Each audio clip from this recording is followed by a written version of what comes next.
الرحیم السلام علیکم دوستو آج کا واقعہ ہے ان مرنے والے آدمیوں کا جسے اللہ تعالیٰ نے 200 سال کے بعد دوبارہ زندہ کیا۔ اور دوستو یہ واقعہ ان کے لیے بھی ہے جو لوگ کہتے ہیں کیا تمہارا اللہ تمہیں بچائے گا؟ جیسا کہ آپ نے اوپر کمنٹ میں دیکھا، یہ بولتا ہے کہ کیا تمہارا اللہ تمہیں بچائے گا؟ اللہ بہت بڑا ہے، مہربان، نہایت رحم والا ہے۔ اللہ ہی ہے جو مارتا ہے اور جلاتا ہے۔ یہ سب ایسے لوگوں کو سمجھنا چاہیے۔ تو واقعہ بڑا ہی دلچسپ ہے، واقعے کو آخر تک ضرور سنیں اور بتائیں کہ واقعے کے بارے میں آپ کی کیا رائے ہے، اور اس کمنٹ کرنے والے کے بارے میں بھی آپ کی کیا رائے ہے، یہ کمنٹ میں ضرور بتائیں۔ علامہ ابن جریر رحمت اللہ فرماتے ہیں کہ حضرت کالب علیہ السلام کے بعد بنی اسرائیل کی قیادت کا ذمہ حضرت حسقیل بن بودی علیہ السلام نے اٹھایا۔ آپ وہی شخص ہیں جنہوں نے اللہ تعالی سے دعا کی تھی اور اللہ نے ان لوگوں کو زندہ فرمایا تھا جو موت کے خوف سے اپنے گھروں سے نکل بھاگے تھے، اور وہ ہزاروں کی تعداد میں تھے۔ اللہ تعالیٰ فرماتے ہیں أَلَمْ تَرَ إِلَى الَّذِينَ خَرَجُوا مِنْ دِيَارِهِمْ وَهُمْ أُلُوفٌ حَذَرَ الْمَوْتِ فَقَالَ لَهُمُ اللَّهُ مُوتُوا ثُمَّ أَحْيَاهُمْ إِنَّ اللَّهَ لَذُو فَضْلٍ عَلَى النَّاسِ وَلَكِنَّ أَكْثَرَ النَّاسِ لَا يَشْكُرُونَ۔ ترجمہ: کیا تمہیں نے نہیں دیکھا تو نے ان لوگوں کی طرف جو نکلے تھے اپنے گھروں سے، اور وہ ہزاروں تھے، موت کے ڈر سے، تو فرمایا انہیں اللہ تعالیٰ نے مر جاؤ، پھر زندہ فرمایا انہیں۔ بے شک اللہ تعالیٰ بڑا مہربان ہے لوگوں پر، لیکن اکثر لوگ شکر نہیں کرتے۔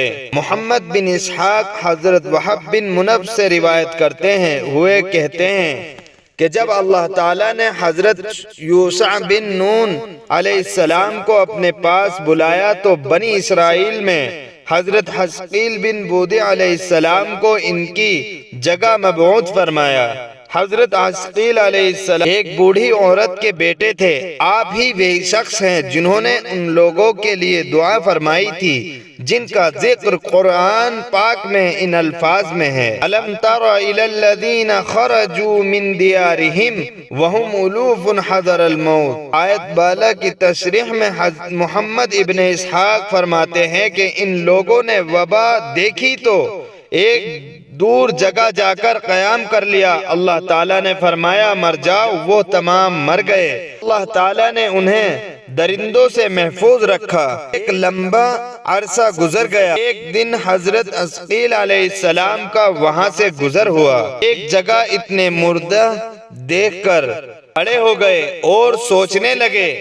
آپ سے کہا گیا، یعنی غیبی آواز آئی، کیا آپ پسند کرتے ہیں کہ اللہ انہیں دوبارہ زندہ فرما دے؟ اور تو یہ سب منظر اپنی آنکھوں سے دیکھے۔ آپ علیہ السلام نے اس بات میں جواب دیا، حکم ملا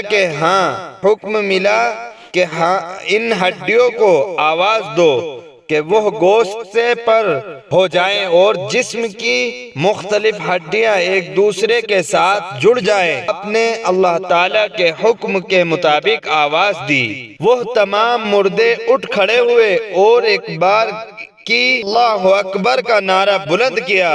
اس بات نے سری وہ ابی مالک سے، وہ ابی صالح ہے، وہ حضرت ابن عباس رضی اللہ تعالی عنہ سے، اور حضرت ابن مسعود رضی اللہ تعالی عنہ سے، اور دیگر کئی صحابہ رضی اللہ تعالی عنہ کرام سے۔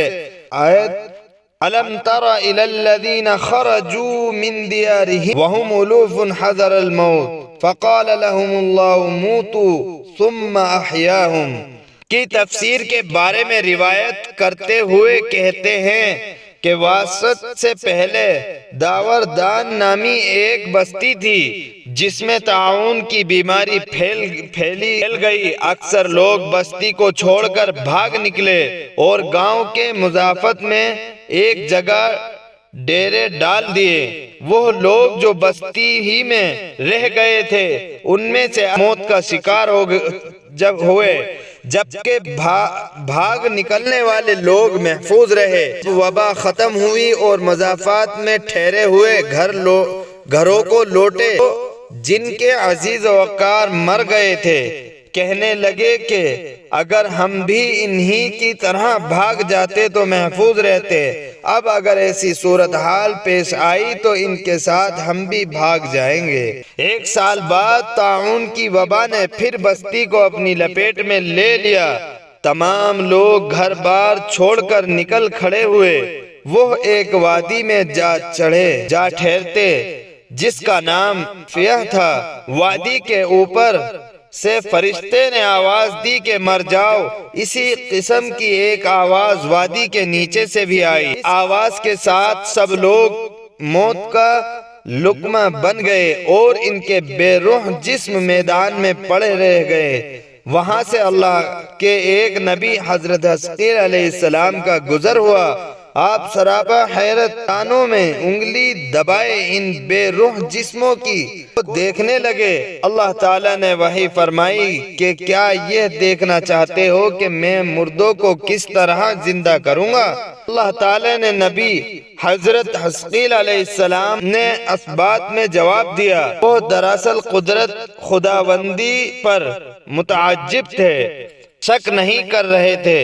حکم ہوا آواز دیجئے۔ آپ نے آواز دی، اے ہڈیوں، اللہ تعالیٰ تمہیں حکم دے رہا ہے کہ باہم جمع ہو جاؤ۔ ہڈیاں اڑ اڑ کر جمع ہونے لگی، حتیٰ کہ ہڈیوں سے ڈھانچہ بن گیا۔ پھر اللہ تعالیٰ نے آپ کو وحی فرمائی کہ انہیں آواز دیجئے۔ آپ علیہ السلام نے پھر آواز دی، اے ہڈیوں، اللہ تعالیٰ تمہیں حکم دیتا ہے کہ گوشت کا لباس پہن لو۔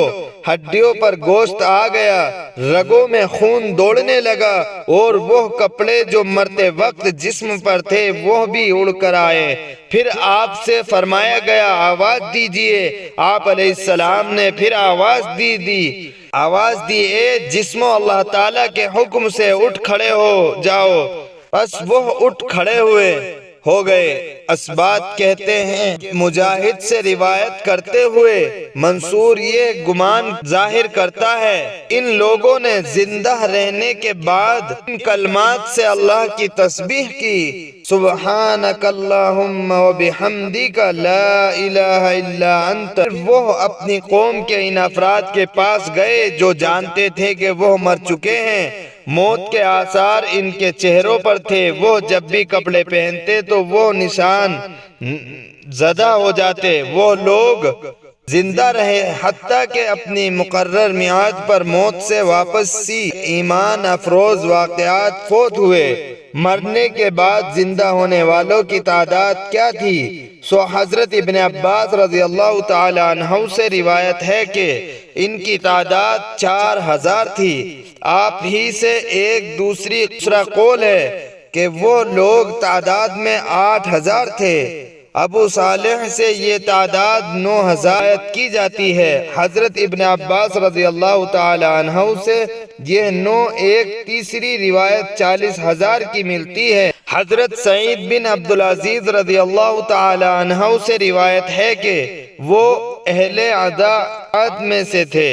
ابن جریر عطاء سے روایت کرتے ہوئے فرماتے ہیں کہ یہ تمثیل ہے جو یہ بیان کرتی ہے کہ انسان تقدیر سے بھاگ نہیں سکتا، لیکن جمہور کا قول اقوی یہ تمثیل نہیں، ایک واقعہ ہے۔ دوستو، اللہ تعالی ہم سب کو برے کاموں سے بچائے اور نیک کام کرنے کی توفیق عطا فرمائے۔ جہاں جہاں مسلمان بھائی ہمارے پریشان ہیں، سب کی پریشانی کو دور فرمائے۔ ہم سب کو 5 وقت کی نماز پڑھنے کی توفیق عطا فرمائے، آمین۔